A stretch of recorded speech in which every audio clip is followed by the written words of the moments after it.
I'm Jeff Gianola. Bhagwan Shree Rajneesh, easily the most controversial figure in Oregon, is in the middle of a controversy tonight that he's not controlling. It may be of his own making, but it's not to his liking. Sunday night, with $55,000 in cash, guns, boxes of jewelry, and his throne, the Bhagwan and a handful of his followers fled the ranch commune. They got as far as Charlotte, North Carolina, where U.S. Marshals arrested Rajneesh and 12 of his friends. He's charged with fleeing a federal indictment and now faces the possibility of 180 years in prison. To hear him tell it from his jail cell, he wasn't fleeing anything.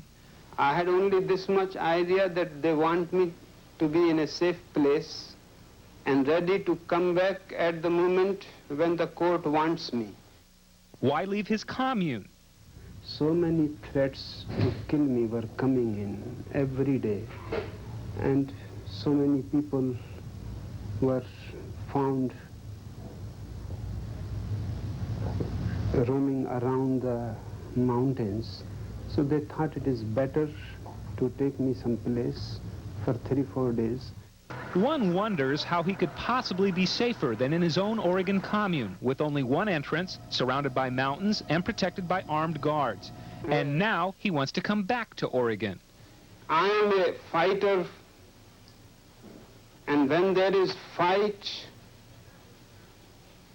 I am the last to fly from it. I am going to fight for American Constitution against American politicians. His personal secretary wants Rajneesh out of the country. Please let Bhagwan leave this country. Don't kill him here.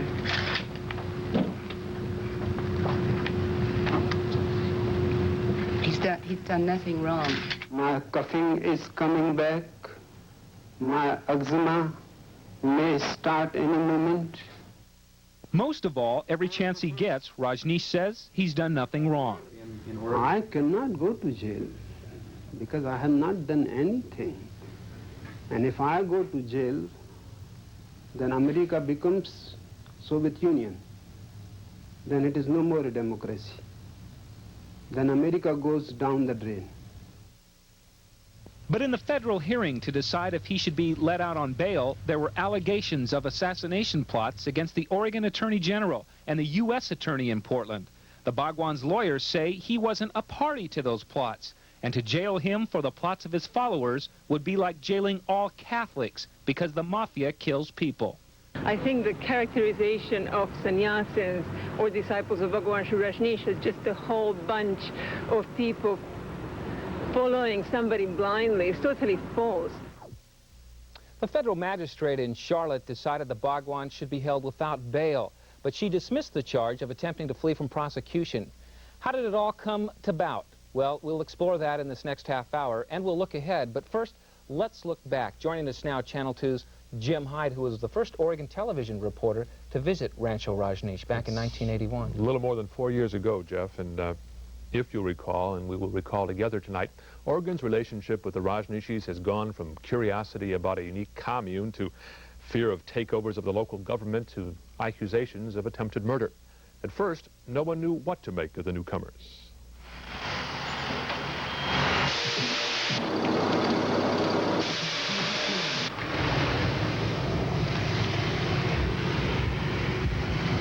How many people will live here eventually? Do you expect there will be several thousand, or? I have no idea. As again, I will say whatever is required for the farming purposes will be brought in.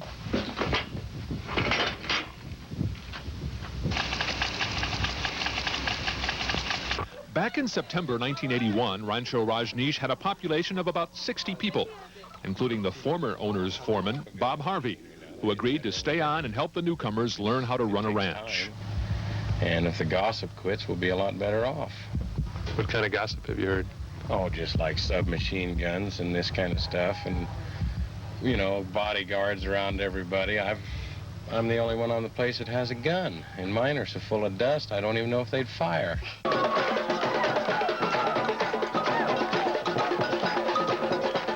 How many automatic weapons do you have? Do your peace officers have? I'm not going to tell you. The semi-automatic armaments appeared as the crowds and controversy built around Bhagwan. The first so-called World Festival in July 1982 drew an estimated 6,000 people. 1 year later, 14,000 came. It's worth coming to see him, man. Why? What does he do for you? Oh, beyond all explanation. The closest thing is love, man. It's just, you can't not do it. I mean, if he's available, you've got to come and see him. The citizens of Antelope, the nearest town, would have liked never to see Bhagwan again. They even tried to dissolve their city charter before the Rajneesh population could outvote them. Their disincorporation plan failed. 1 month later, in May 1982, residents of Rancho Rajneesh voted to incorporate part of their land as the city of Rajneeshpuram.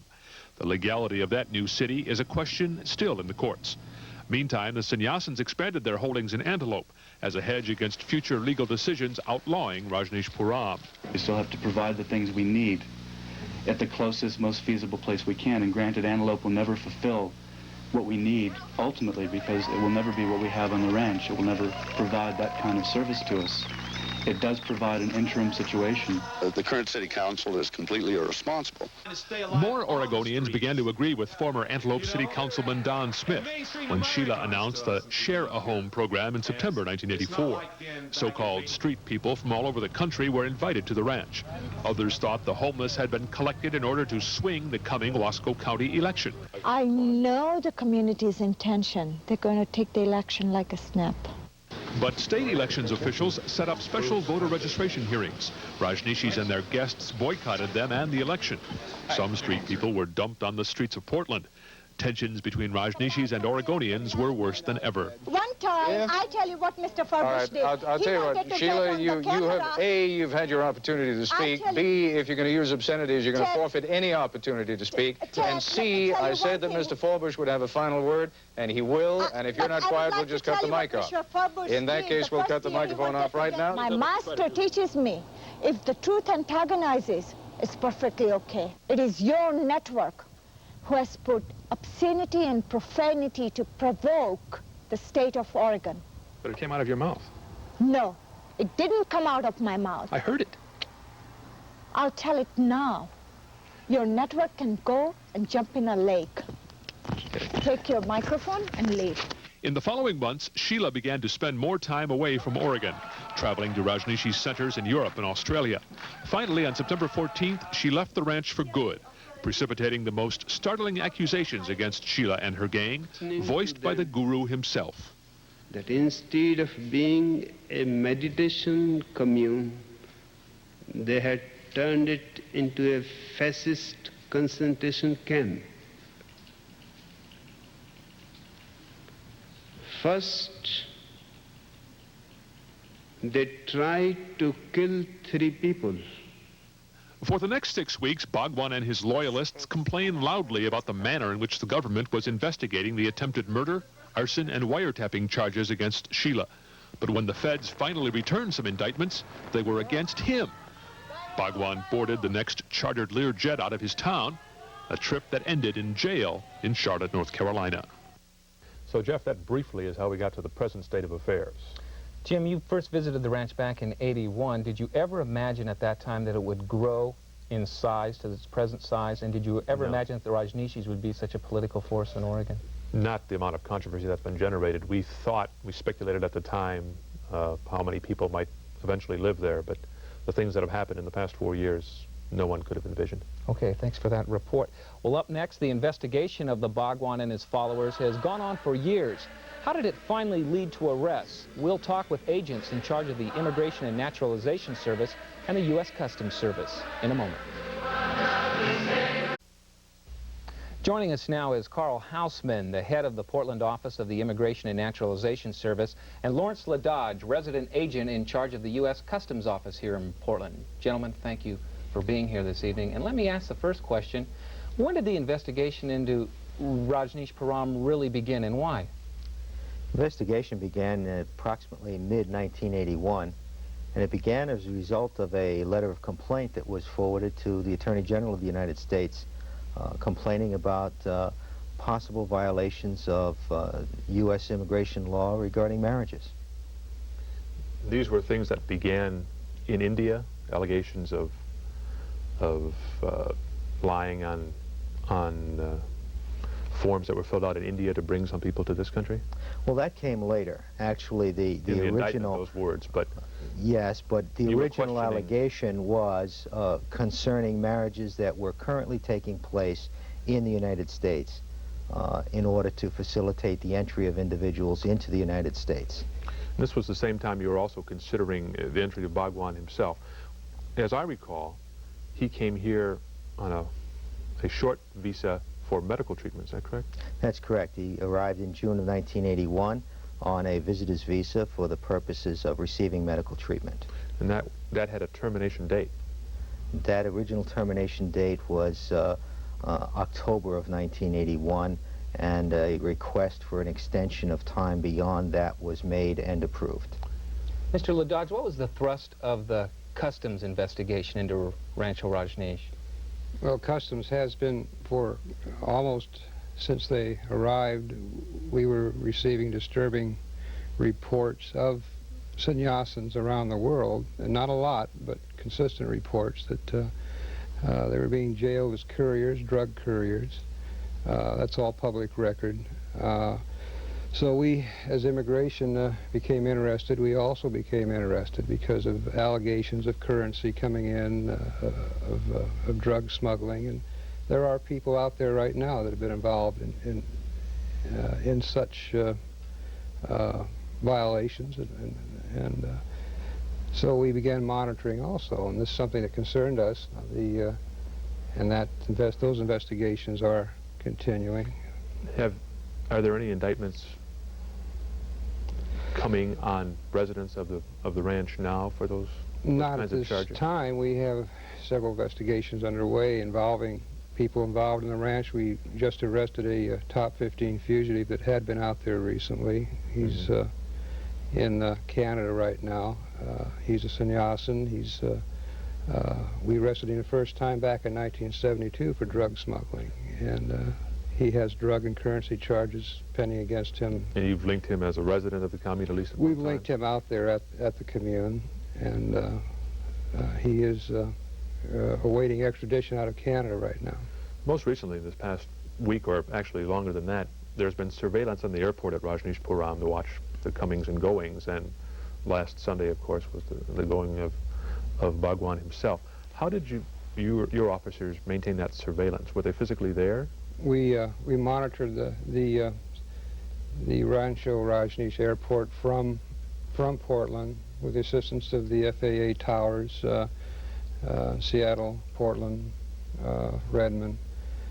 Essentially, as a result of the U.S. Attorney requesting some assistance in border watches as things progressed in the last month, and of course that culminated Sunday with the jets departing the ranch airport. Mr. Hausman, there's some speculation that perhaps maybe Bhagwan wanted to get caught. He obviously knew that the airport out at Rancho Rajneesh was being watched very carefully. Have you heard any of that speculation?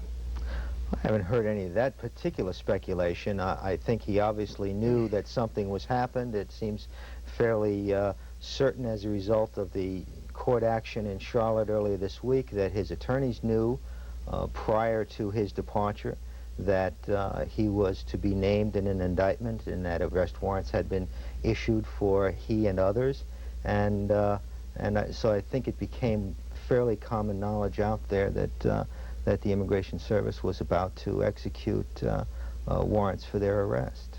Is that surveillance continuing, Mr. Ladodge? We're continuing to monitor it. It's certainly not anything like it was. We haven't lost interest in the activity out there by any means. Have you noticed a lot of people leaving the ranch, coming and going from the ranch, sannyasins? I mean, there have been a lot of press there, of course. Well, we see activity both ways. I can't say to what degree, but there's certainly people leaving, and there's also people arriving. It's pretty constant. Your best guess, gentlemen, at when Bhagwan will come back to Portland and have a hearing here? Essentially, it's a move that's up to the U.S. Marshal Service, and in concert with their moves throughout the United States of people that are in their custody. but my best estimate would be sometime around the middle of next week. Gentlemen, thank you for joining us tonight. Well, in a moment, how are the Rajneeshis reacting? What are they planning? And what is their future? A spokesperson from Rancho Rajneesh when we come back. With us now is Dion Rosalie, a spokesperson for Rajneesh Param. Welcome. Hello. Let me ask you this right off the top. Why would Bhagwan leave the security of the commune? You have the mountains there, you have the one entrance, you have security guards. Why did Bhagwan leave? Well, I can only speculate, as I knew nothing of his departure until the following day, practically, for certain. I know that to live on the ranch, it was becoming more and more of a feeling of being enclosed. Very often, for instance, in discourse, we would hear, in the morning we have discourse, and we would hear airplanes, for instance, flying overhead so low that it felt as if the roof was actually going to come off. One time it was so low, we felt we were going to be attacked. Bhagwan interrupted himself in discourse and told us all not to be worried. Then the plane came back again, and he again said, again, don't be worried. But this was the kind of atmosphere which was surrounding the community there. As isolated as we are, there was still a very strong feeling that there was an impending doom. And as I've heard, there were a tremendous amount of threats on his life. And I believe very strongly, knowing what was available for him in North Carolina, that he could have had a very beautiful rest, and probably a necessary one. Rosalie, do you think that isolation contributes to a kind of paranoia about that kind of thing, about the threats? I'm sure that there are threats over the telephone, by letter, whatever. But is your isolation, does it make you lose contact with the rest of society?